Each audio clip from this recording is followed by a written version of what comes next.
Thank you very much. I'm very happy to be here today. As was mentioned earlier, I am a community organizer, a housing rights, tenants' rights organizer in Harlem, so I don't claim that this is my specialty. Nevertheless, I'm very glad to be here today. I'd like to start off with a comment I think is very important to an issue that I'm going to discuss as I look out on this room, this very filled room today. I'm a little saddened by the fact that we don't have many people of color, specifically African Americans, here today, because I think that's important to note because we have for such a long time served as the moral compass for this country in terms of the apartheid that we have endured here, the racial segregation, and of course the oppression, the state oppression that we continue to endure here today. So I hope that later on in our discussion, we can talk about an approach of popular education so that we can begin to address and fill this void of education, and also the consciousness raising that is needed on a continuous basis to show that there is a connection between the oppressed nationalities in this country and those of other oppressed groups throughout the world, and of course the Palestinians. So I wanted to start off with that note. Now, in terms of the Obama administration, I would like to say again right off the bat that I was not one, along with many others, who did not drink the Obama Kool-Aid. So I suppose that I am in the company of some who, in fact, will find that statement and that observation offensive. But I do think it needed to be said.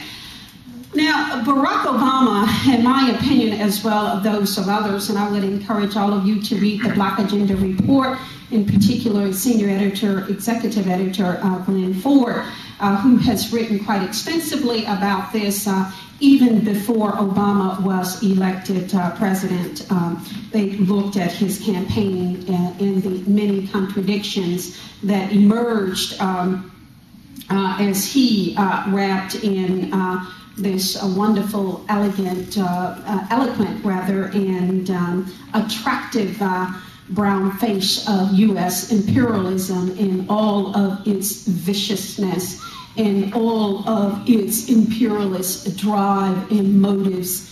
It is still there under this wonderful man that only a Hollywood-style story and production could have produced.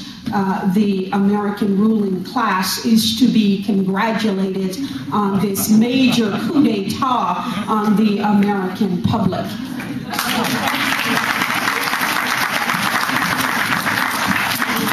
In December of 2008, when Israel unleashed its bloodbath in Gaza, President-elect Barack Obama, who had not taken office, was on vacation in Hawaii.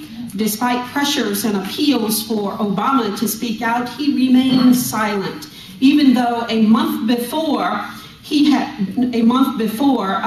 spoken out against a terror attack in Mumbai.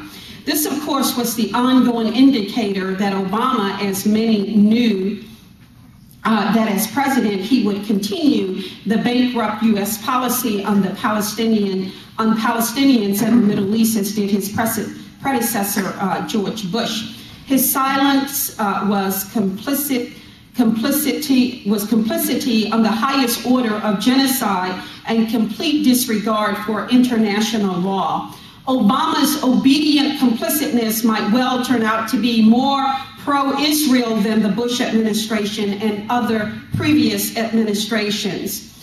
We have to remember, as unpleasant of a woman as she was, because we do remember Katrina when she was here in New York shopping for shoes and attending the theater, U.S. Secretary of State Condoleezza Rice, nevertheless, In her blunt private conversations with then Israeli Prime Minister Omer in 2007, compared Israeli occupation in the territories to the racial segregation that she had experienced in the Deep South, the apartheid South. Remember, she grew up in Birmingham, Alabama, the city of Bull Connor, water hose and dogs, and as well as the killings that happened there. And of course, the murder of the 4 young black girls in Birmingham, Alabama.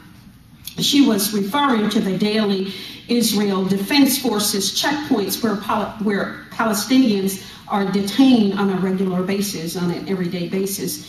Given the collapse of the racial apartheid in the U.S. and South Africa, it's only a matter of time, as former Israeli Prime Minister Omer said, quote, "If the day comes when the two-state solution collapses and we face a South African-style struggle for equal voting rights, then as soon as that happens, the state of Israel is finished," unquote.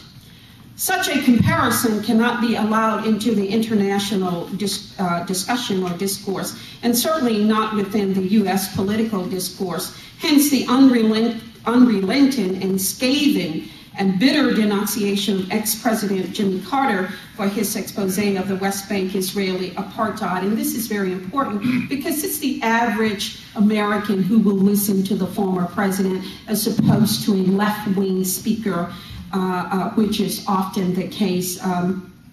Those forces being equally condemned.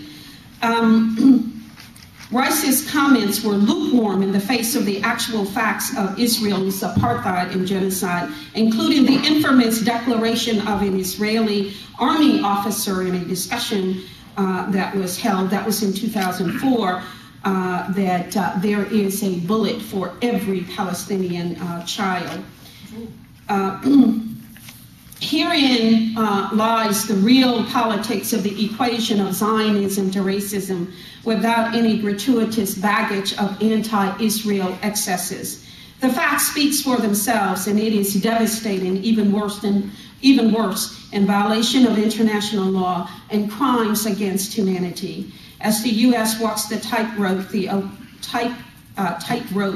Obama administration knows it needs a two-state solution out of its inescapable quagmire, a dying empire seeking dominance of Arab oil over Zionist campaign contributions.